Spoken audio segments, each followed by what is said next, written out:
If you are live with us, go ahead and type just a hello in the chat section on the side, and we will be happy to say hi back to you. My name is Shelley Kino. For those of you who may be joined because of my guests today, I am an educational consultant and a master IEP coach, and I work with families with someone in their family that has a special need that's in the public school systems, try to navigate that system, and I have been a former special education teacher and just loved working with the families. And so after over 25 years in education, I said, I'm done. I'm going to go work with the families now instead of working with school districts. So that's what I do now as a master IEP coach. And I have met Fran about 10 years ago. I think we decided the last time we had our chat. And Greg, I met in 2006, so 14 years ago. And they both have a child with Down syndrome. And then Fran also has her daughter who has multiple disabilities. And if she wants to talk about those, what those specifically are, that's fine. But if she doesn't mention them, that's okay too. So I'm going to pop up a picture really quickly of Greg's daughter. She just graduated high school, so we are all very proud of her and very excited for her. And these are Fran's kiddos, and Mr. Man in his cute tuxedo there. Was this like homecoming? It was a pool holes prom we were going to. Oh, nice. Okay, awesome. All right, so back to the three of us. So the things that we're going to talk about today, I want to just jump right in because these are heavy topics and they're things that I think could be talked about for a long time. So I definitely want to be wrapped up in under an hour. And if we do it in less time, even better. But in order to move it over to Instagram television or IGTV, it has to be under 1 minute long. So I had to edit out some of yours and mine from the last time, Fran, which was fine. I just got rid of like 2 minutes, which was us trying to see if we were really live. So it was no big deal. So one of the main things that we're going to talk about today is when you both found out that the child that you had, because Fran, I'm not sure of your story, or the child that you were going to have, Greg, was diagnosed with the Down syndrome or some sort of disability. So Greg, I'm going to let you go first because it was your idea to talk about it. Oh, okay. Well, thank you. So yeah, we found out Madison, who we didn't have a name for at the time because Lisa was still pregnant. She was on one of her routine pregnancy checks and a test came back less than normal.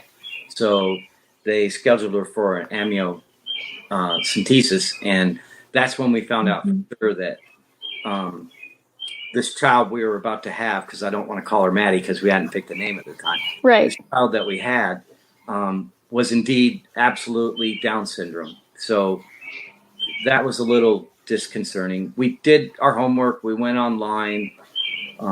We asked people that we knew. I personally didn't have any experience with special needs children. So immediately, human nature as the way it is, I anticipated the worst. And there's one poignant moment in my life before Maddie was born where my wife and I were sitting on the steps in our house and I just broke down. And Lisa asked why I was crying. And I said, because I don't know if I can measure up. I don't know if I'm up for this. This isn't something that the cards were dealt, but I don't know if I can pony up. Since then, and after she was born and we started raising her, now I feel foolish that I felt that badly back then. But it was the fear of the unknown. But sure, that was an emotion that I went through. Fran, when did you find out? Well, also with Luke, I did have the triple screening, and they said, well, it did come back that there was a possibility that my son had Down syndrome. However, I chose not to have the amniocentesis as I wanted to know if it would change anything, or I didn't want to risk the pregnancy because I knew there was a possibility that could cause a miscarriage. So I just researched Down syndrome, but I did that and then I just left it. And then till he was born. Okay. Greg, you and I have talked about this before, and you did research as well. Was that helpful to you, or did you find that to be more detrimental? No, it frightened the bejeebers out of me.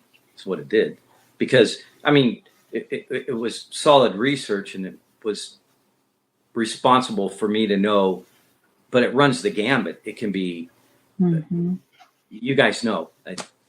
Well, but our audience may not. So if you wouldn't mind. Well, yeah, I mean, we learned that some children are born with heart problems. I mean, serious problems that might not even survive the birth. To things that were less concerning, but still, you know. So we did the right thing. We learned what we needed to know. That was responsible as would-be parents for her, but it scared the crap out of me. Right. Yeah, and both your children are 20, right? Mine is. Yeah. Mr. Mann is 20, right, Fran? Oh, it's numbers. Sorry. Allie, how old are you and Luke? I'm 21. Or I'm 20, he's 21. Allie's 20, Luke's 21. Okay. For anyone who wasn't with us last time, or just as a reminder, Fran has had a stroke, and it has affected the part of her brain that deals with numbers. And so she has a hard time saying numbers and knowing that sort of stuff. So that's why she just asked. Oh, good.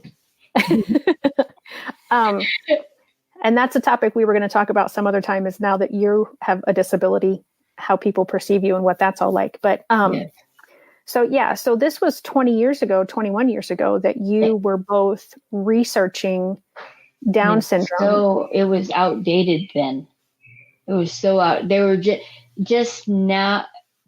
they were just starting the process of realizing that people who happen to have Down syndrome are more like us than not like us. Mm-hmm. Yeah. Like nursing. That was one of the things. Don't nurse your child. Really? They can't. They'll have with the low muscle tone. They'll have a terrible time being able to latch on. Actually, he was much better than my daughter. So you just can't go with that. Right. So. And Greg, I know one of the main concerns that you had expressed to me during the time that you were all pregnant was you were worried about the heart, and was there going to be any major problems with that? Do you want to share that point that you got really, really mad? So, well, before I even answer that, I just want to begin by saying all of the support, therapy, the school systems, everything that the state of Illinois has provided has been above reproach. It's been phenomenal. Much more than I would have expected. That's good. Yeah, right. But so it was like, it was her mother's 3 months before she was due, and we got the regular checkup that you're supposed to get, and the doctor that we had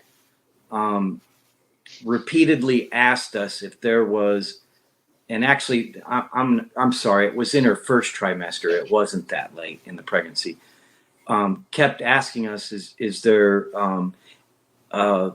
would you consider doing an abortion?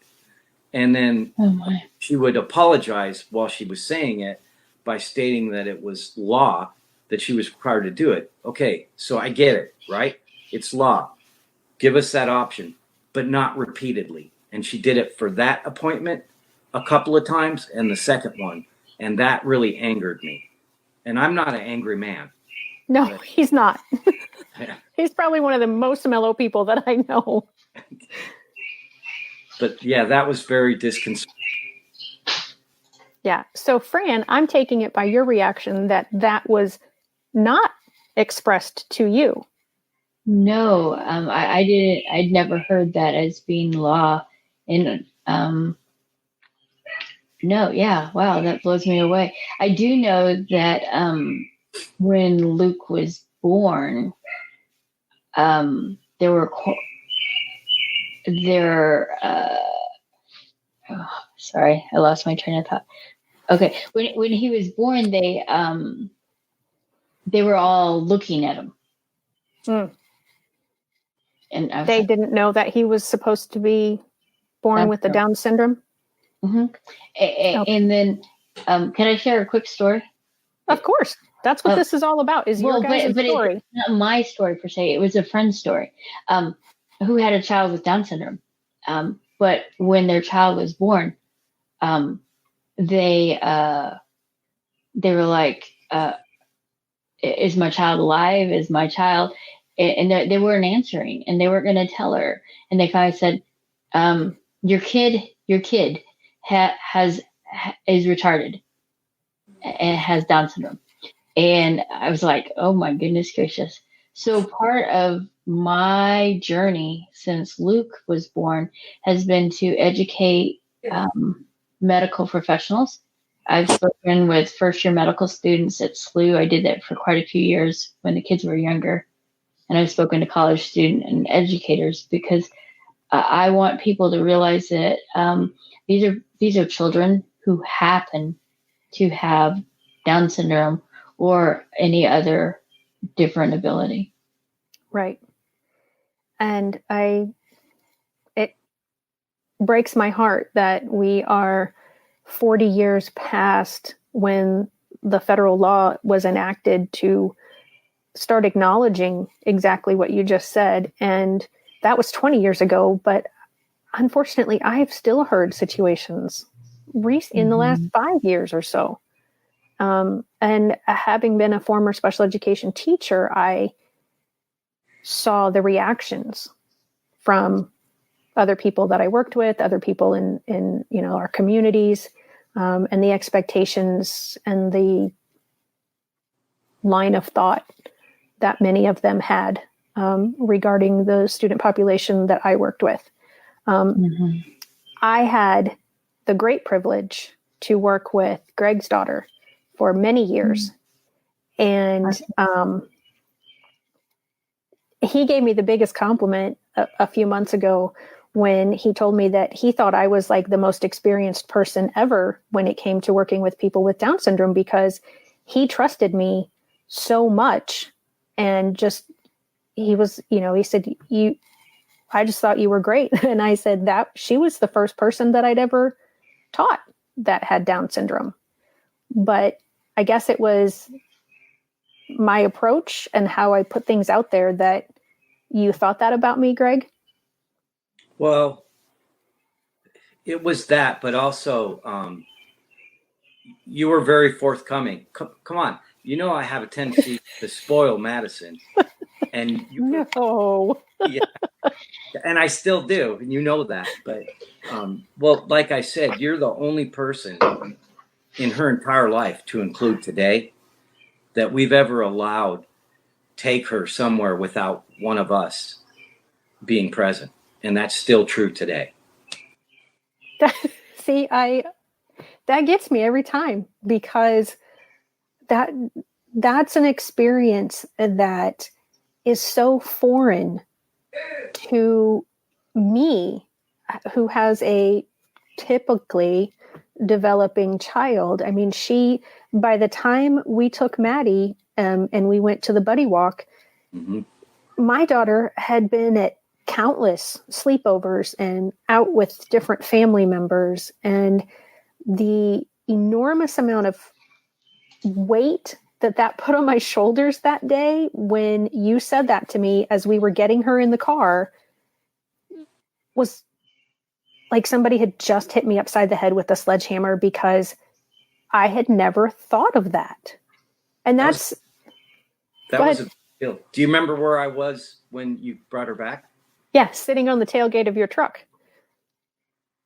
Yeah. And we were like a half an hour later than what we thought we were going to be. And this was before really cell phones. I may have had one at the time. I can't remember anymore, but it wasn't like it is now where you don't even walk out of the house without it. So, I hadn't called to let you know or let Lisa know. And so do you mind sharing, like, after we left, what was that like for you and Lisa? The one and only time. Well, it wasn't the only time because she did spend the night with us once, but Right. that was the first time. What was it like when we Huge. drove away with your daughter? Huge. My mind was racing. I kind of second guessed myself, even though we trusted you implicitly. It was a big deal. We talked about it, her mother and I, and a couple of times when that whole notion came up. But at the end of the day, we both said to each other, if we don't ever do this, what's it going to be like? And how fair is that to Maddie? Maddie probably needs that as much as maybe we do. So that was the rationale we applied when we made the decision to agree to have you come pick her up. But it was freaking huge. It was not easy. Yeah. Mm-hmm. And you guys just kind of, you said, wandered around the house. Like, I don't know what to do without her here because we're always with her 24/7. Mm-hmm. And she was 7, I think, at the time, somewhere in that age, 7 or 8, something. 7. Yeah, 6, 7. Because I don't remember if it was at the end of the first year or if it was at the end of the second year that we did that walk. But anyway. Yeah. So Fran, I know your parents are very involved with you because you live very close to them. Mm-hmm. Greg and Lisa were away from family. So did you have experiences or an experience like that or not so much? I'm kind of the opposite. Well, actually, my son doesn't even he lives in a single person Scylla group home right now. But they say it takes a village. Mm-hmm. It takes more than a village. It takes a bunch of villages and a bunch of Luke, who is a runner. So literally it takes a village to chase him sometimes. But I was going to ask if you would explain that because all three of us know what that means, but maybe someone watching doesn't. Yeah. Luke, since he was little, he just took off.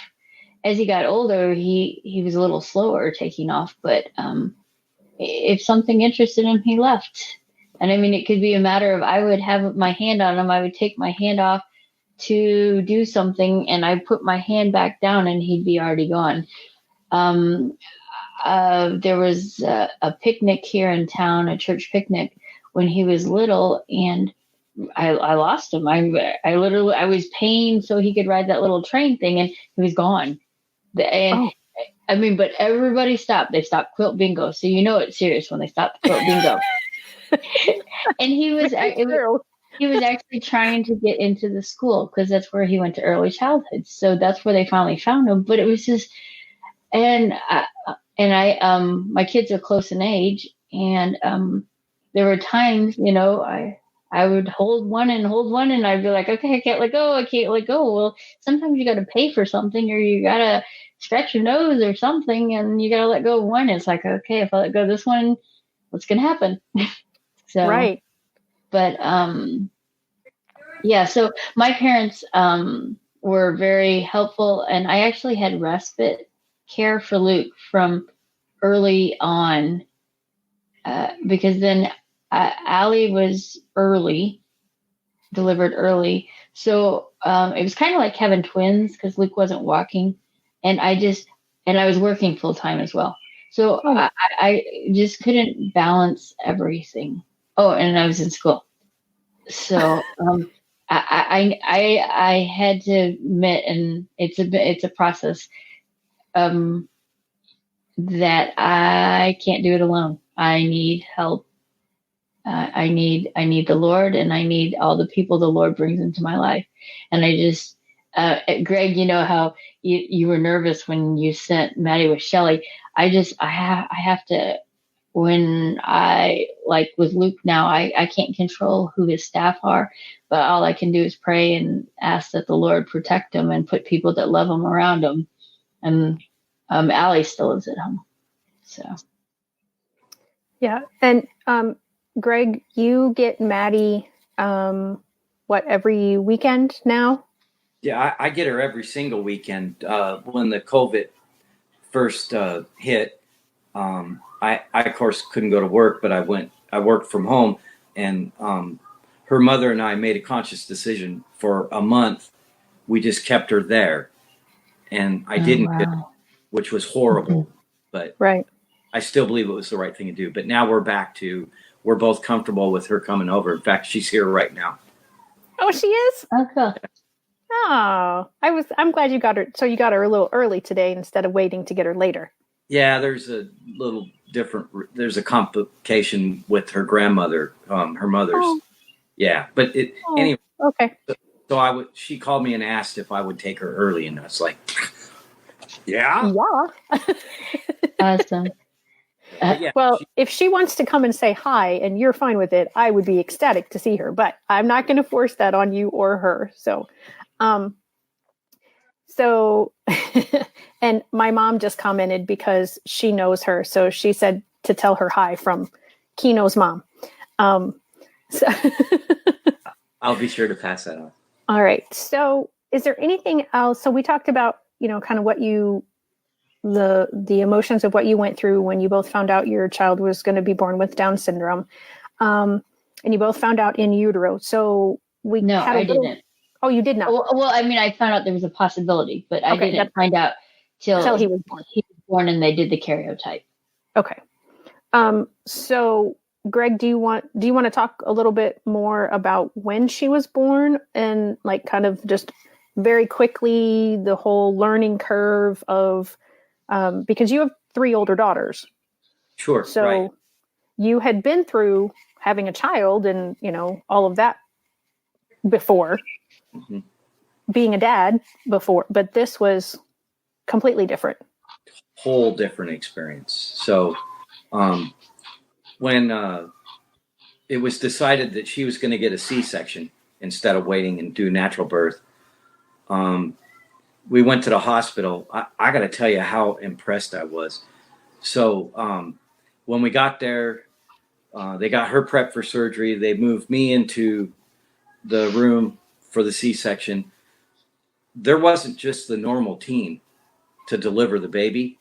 There were 2 teams. There were a ton of people in this operating room and they were there before the C-section even started to have them pre-positioned. And their whole goal was to take this child right immediately after the procedure, which I was pretty stunned that they went to that extreme, which now that I think back on it, wasn't an extreme. It should be the normal, right? Right. But they did that. And I remember when she was born and they literally didn't even let Lisa see they kind of like showed her quick and then said, okay, now we're giving her to these people. And then they took me and said, hey, we're taking her to NICU.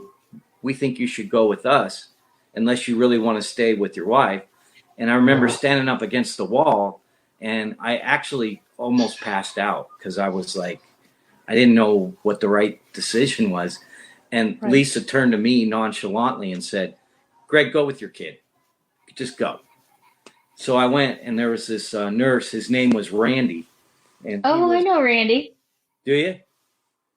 Yeah, I can't imagine there's too many male nurses named Randy. So this guy was awesome. So he had her, and he made sure I followed, and we got her in the little whatever NICU thing is they got, because it's got a tent and all that. And he did a whole bunch of testing he had to do right away. And then at some point, when it was a natural stopping point for him, he just turned to me and very calmly said, so you're Greg, you're the dad. You know what Maddie's, or at that time, yeah, we knew Maddie. It was Maddie, so he knew too. He said, "So you know what Maddie's all about?" And I said, "Yeah, we're all ready, and we know she's down." So he goes, "Okay, I just had to check because I wasn't for sure." And every single thing that man did to my child, he explained in graphic detail before, during, and after everything that he was doing. And it was just the best possible care anyone could ever hope for, whether it's a special needs child or just a regular child that needed NICU. It was amazing. That's awesome. So Fran, you said when you had Luke and I guess they didn't have that same prep, maybe because you didn't have the full testing, but I would have thought, knowing that there was a potential abnormality, that they maybe would have prepped, but I'm guessing that wasn't the case. No, I was actually, my labor was induced because I ran out of amniotic fluid. And then I wasn't supposed to have them. And I actually went into labor sooner than they thought they were going to have to. They started it and then they were going to wait till the morning. Well, Luke was born in the middle of the night. He was so easy. He just flew out and he was done. So what he was. So I'm just thinking, yep, he's impatient and easygoing. So that seems right. Yeah, it was. It fit him. And if we're going to go with that, Allison, yeah, she did. The cord was around her neck. And so I'd push, she'd go and she'd come out a little bit and she'd go back in. So, they were very, it fits. Yeah, it does. But that's funny. Yeah.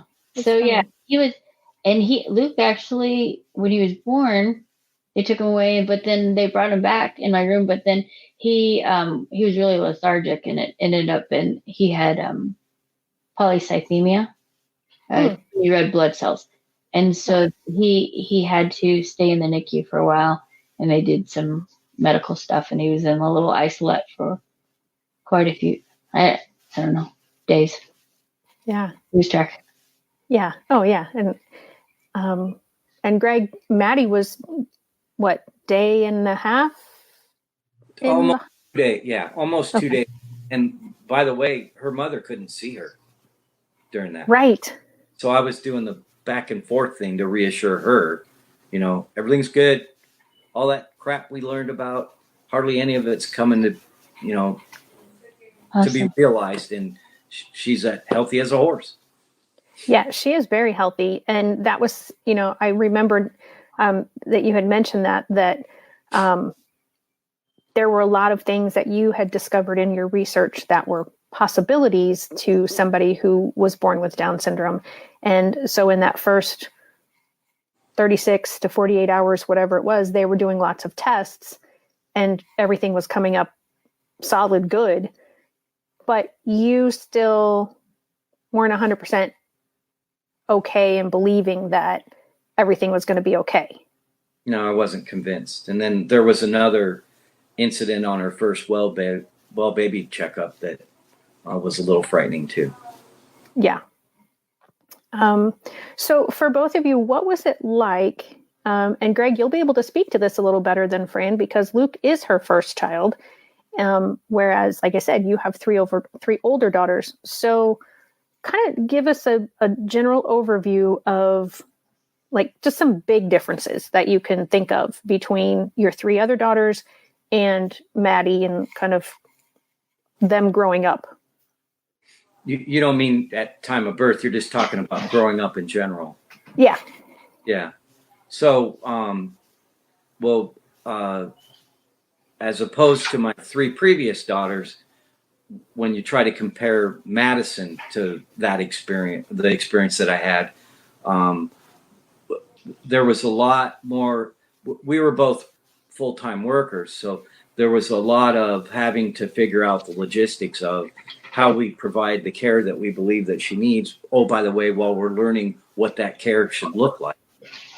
And the therapy that the state provided, and that they would literally come to our home, but that one of us had to physically be there, obviously, for all of that. And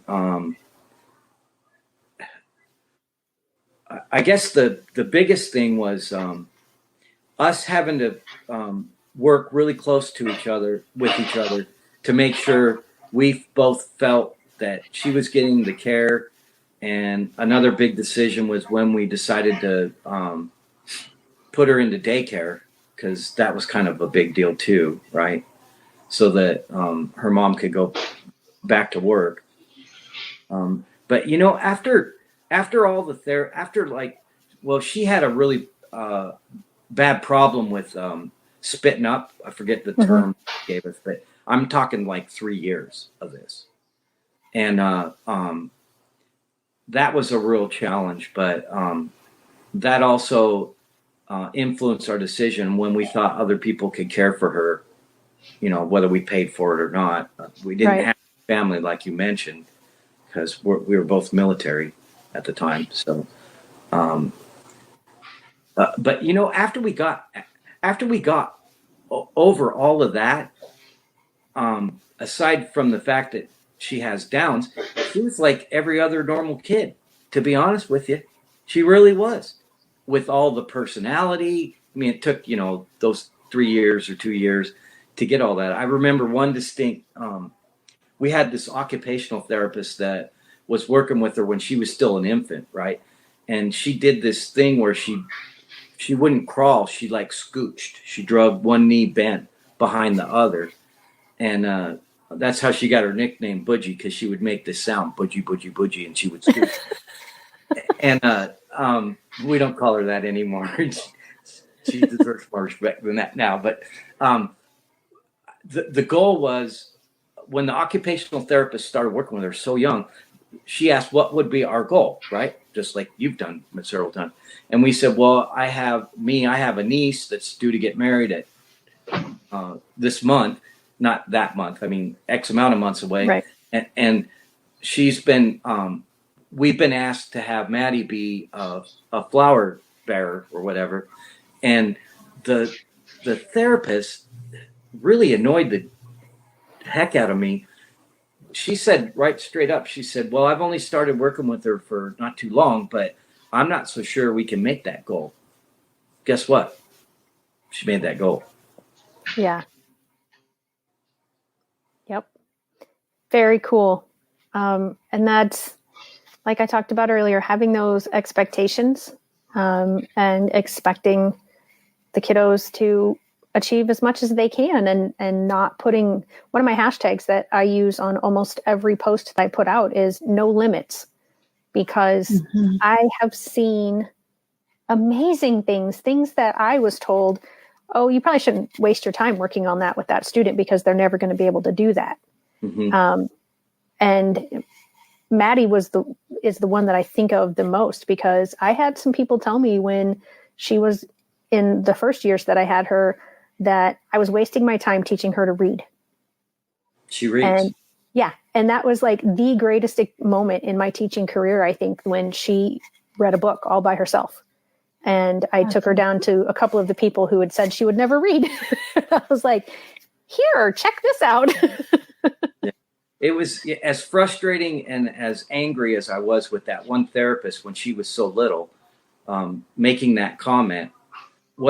It was actually a positive experience for me and her mom, because what it taught me right then, when she was just itty bitty, is we can't just rely on any kind of support or all the support that we're giving. It's on us too. Right. And that's what that taught me, that whole experience, because she did walk and she hucked those flowers all the way down the aisleway. Yeah. And if I remember correctly, I believe Lisa told me that there were 2 other flower girls in that wedding, and they did not cooperate as well. No.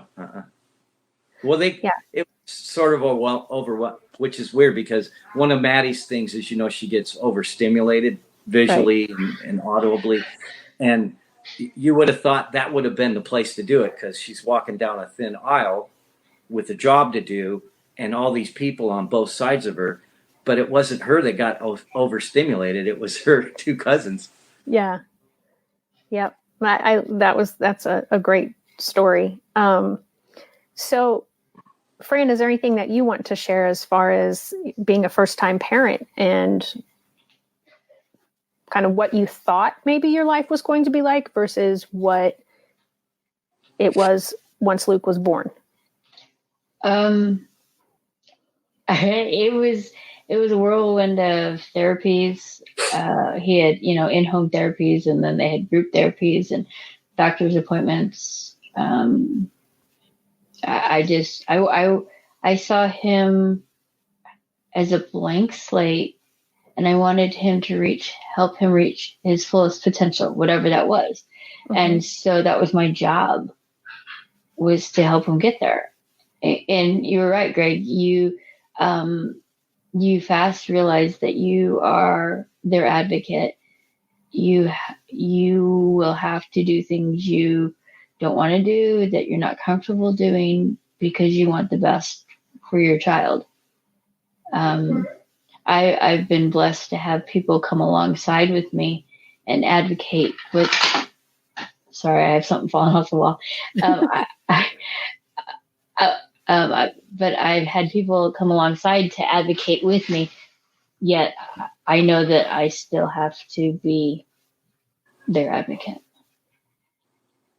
Yeah.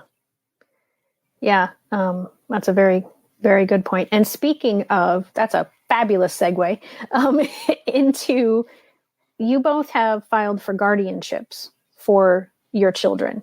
And I definitely want to touch on that. And we're at 35 minutes. So we only have, like 20 minutes that we can cover that topic. But I want to make sure to touch on that. If you can explain, and it doesn't matter to me which one of you, or if you both explain it, because maybe you had different experiences with it. What am I talking about when I'm saying you filed for guardianship? You want to go first, Fran? You can go. I had to do it a couple of times, so go ahead. Okay. So that was another very less than, and I'll try to keep it short, less than pleasant experience. It was actually horrible. Not only did we have to hire a lawyer for Lisa and I, but we had to hire a whole nother lawyer to represent Maddie. And leading up to the trial, one of the things we had to do was take Maddie to her lawyer's office, and the kind of questions that person asked her had her in tears. Oh, really? Oh, it was horrible. We had the exact opposite. Oh no, it was more than tragic. It was terrible. We made it through it. We got her the heck out of that office. Apparently we satisfied whatever questions he felt he was required to ask Maddie, who probably 50% of them, Maddie didn't even understand why the heck she was being asked them. I was so angry at this guy. And then we got through that. We actually went out to eat just to calm her down. And then I had to go back to work. Got through all that, made it to court, met with our lawyer. Maddie, of course, had to sit in the table on her side with her lawyer, which was just as confusing for her because she kept looking at us like, why the hell are we sitting over here? And she's over there. But that worked out okay. Then both our lawyers started presenting the case for why it would be appropriate or necessary for us to retain guardianship after her 18th birthday. The judge didn't seem to understand what we were even doing there. In fact, he asked that question. He's like, so, okay, I get it, but I knew what he was thinking. He's looking at her saying, oh, she's special needs, so why are we here? That's literally what he asked. And then wow. It was our lawyer that said, sir, she's turning 18. And then the light bulb popped on. It's like, oh, okay, I get it. And then it was like literally 3 minutes later, and he rendered a decision. The part that was the revelation that I had is her lawyer, who at this point I despised. I hated him for what he put Maddie through. Stands up and said, Your Honor, do you mind if I have Madison go behind the bench and talk to you and meet you? And the judge said, absolutely. They spent the next 5-6 minutes with her behind the bench with him, just visiting. And that taught me another lesson because I hated this guy. Mm-hmm. And he had the wherewithal to do that. And he was a younger guy, younger than me, younger than Lisa. But it was a very humbling experience. But it So just seemed I still have a hard time understanding why I had to pay for 2 different lawyers. This was a no-brainer. right. And unless I missed it, I don't think you explained what it means to file for guardianship over your 18-year-old. Why did you have to do that in the first place, and what does it mean? Okay, well, there's several things. Actually, one of them is for tax purposes. We get a benefit by being able to claim her as a dependent beyond that age. Insurance eligibility.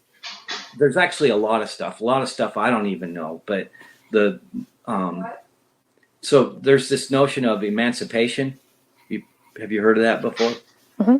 Okay, so it's the law says after 18 you're automatically emancipated, and then it's incumbent upon you to be responsible for your own welfare and everything. And that wasn't going to be the case with her, and isn't and won't be for quite some time. So that was our number one priority, and why we were so motivated to retain that guardianship, because she still requires our care. Is that right. what you were looking for? Yeah. So Fran, I'm going to let you speak to filing for guardianship for both of your kids. And if I have found out in the last couple of years, first of all, that even had to be done. But secondly, that there are different, I don't know if levels or maybe options is the word to use. And so I don't know if both kids have the same level. Yes, so you can file for guardianship of the person and of the estate.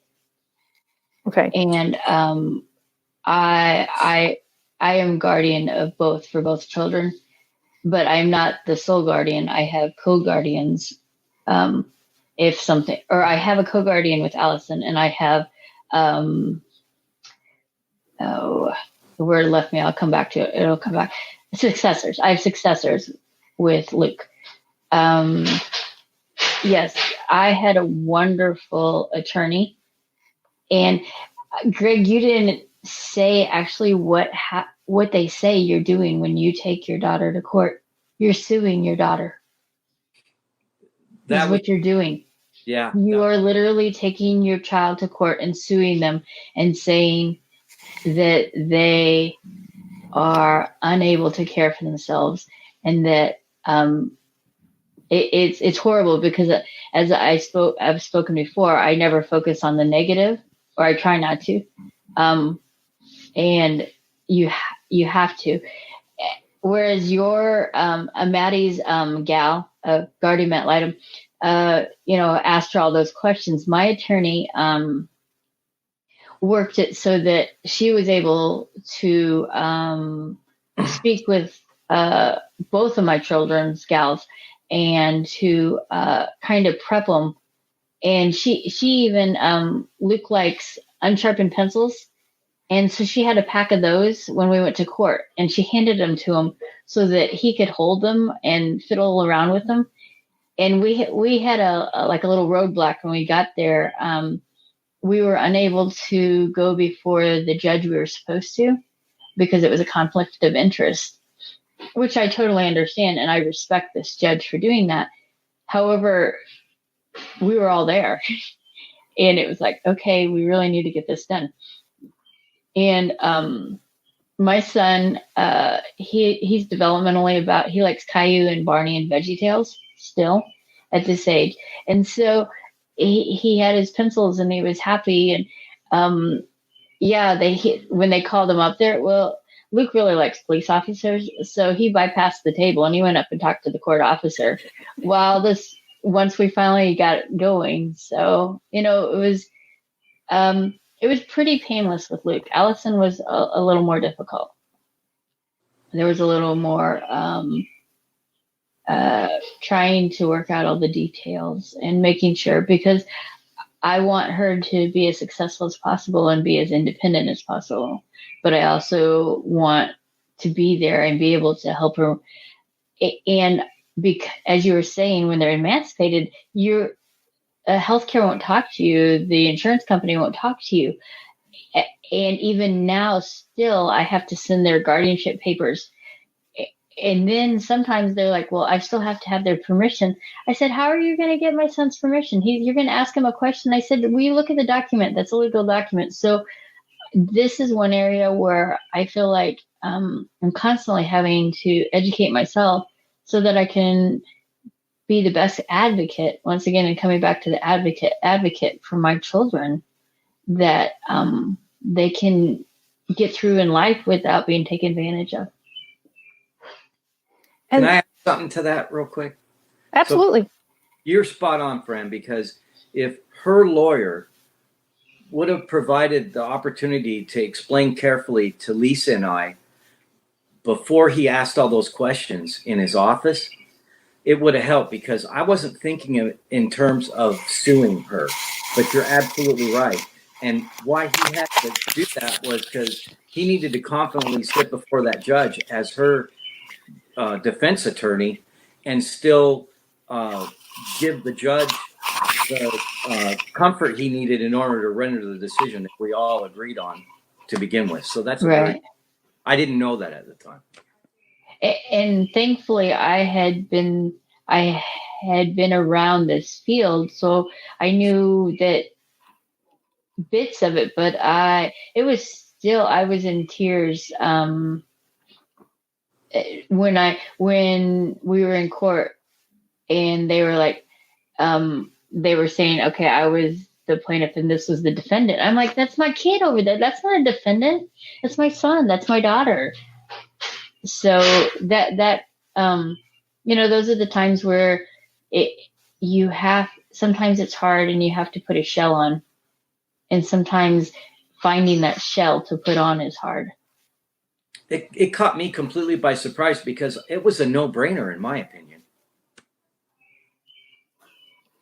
Yeah, and I'm listening to the two of you thinking, I can't imagine the feelings and the thoughts that go through your minds as parents, your child's mind. I understand, that, like you said, Fran, that you are suing your child, and just what that does to you mentally,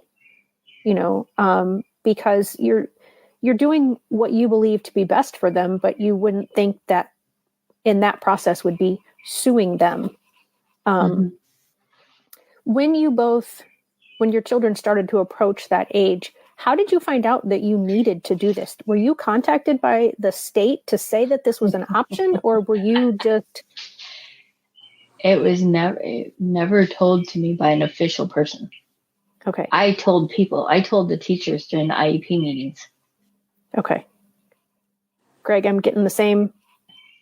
Yeah, we knew better, but just to cover everything we have to do as parents for her beyond the age of 18, that was absolutely necessary. We knew at least as much as we needed to from a law perspective that had to happen, so we took it upon ourselves. Now, I know someone who had filed for this for their child 25, 30 years ago, and they have to redo theirs every year. Now, I don't know what type of, and I don't know what kind they have, but this person actually in 2019 had a situation where her paperwork didn't get filed by the deadline. She had it in her vehicle. She was, just had never gotten it in the mail.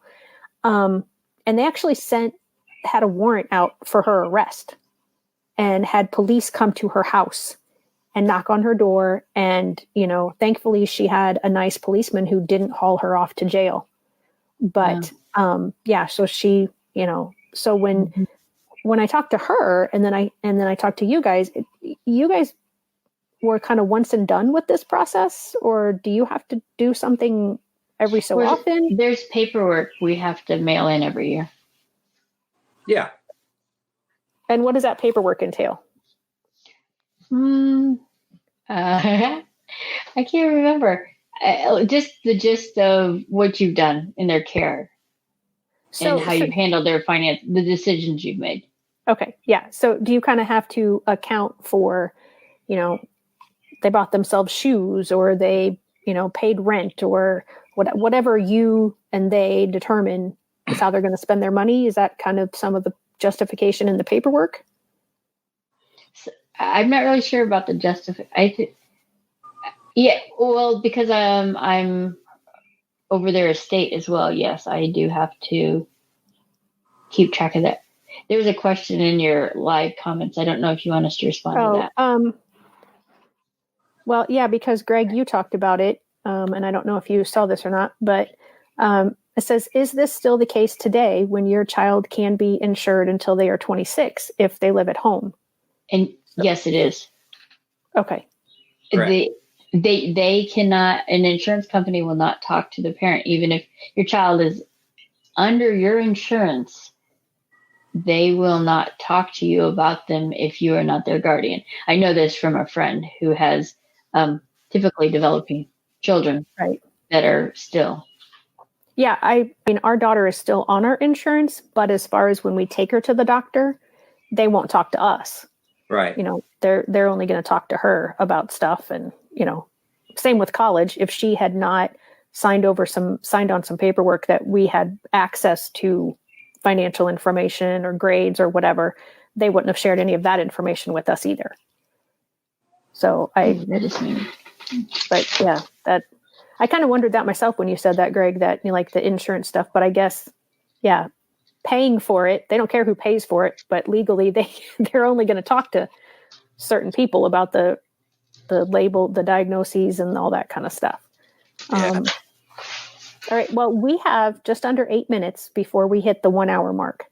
So thank you, Mom. That was my mom who asked that question. So thank you for that question. That was a very good question. Is there anything else that you guys want other parents, whether they have typically or non-typically developing children, to know?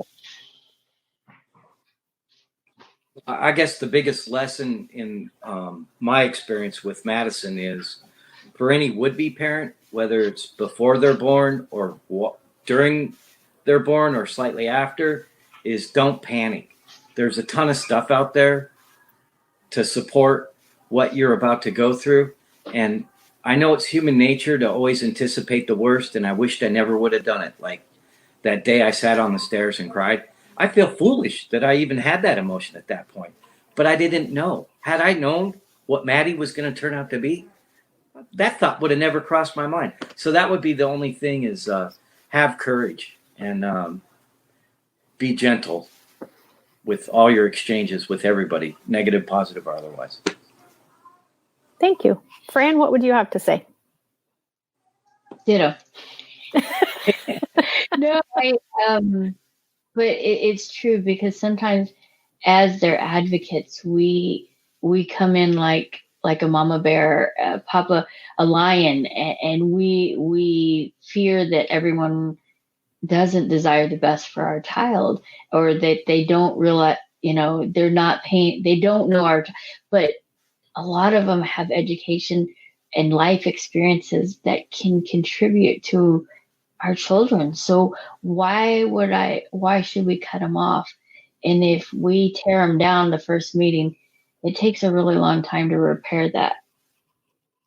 In the educational field, I've discovered that medical, just,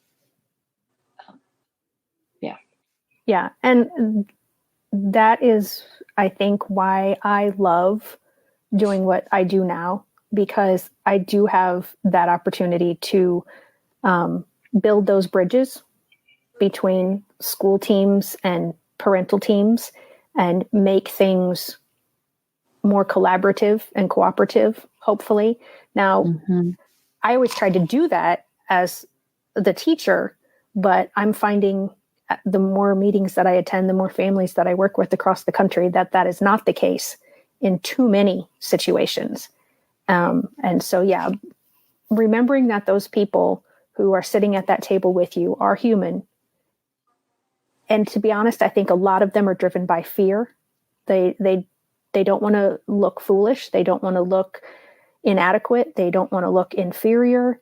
And oftentimes our gen ed teachers especially don't have experience with someone with special needs. And I think that drives them. I don't think it's a conscious thing, but I think that's what drives some of their attitudes is, they get, I think I figured it out, 3 out of their 120 credit hours in college relate directly to special education. And that's it. So they're not trained. But it even works with special ed teachers. A lot of them, they have been used to one age group or one kind of disability.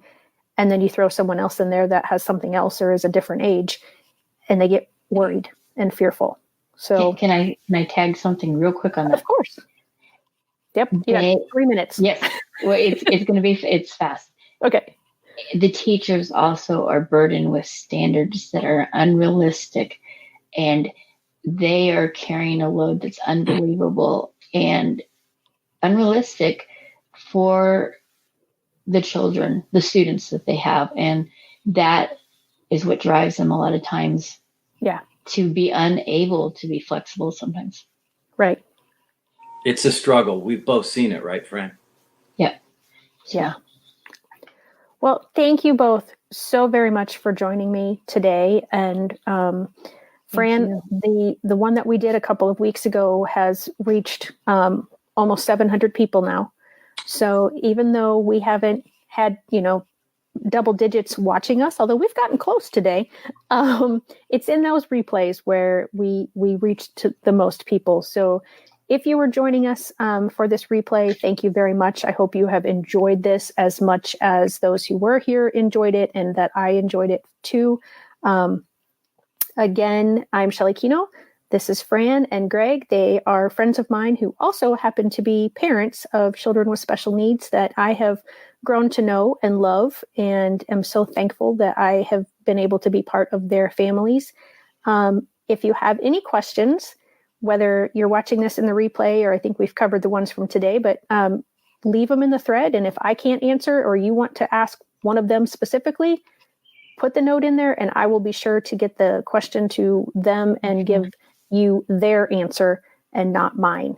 So again, thank you all so much. Fran and Greg, stay with me for just a minute, but I'm going to end the live broadcast. Have a great weekend, everybody. Enjoy the rest of May.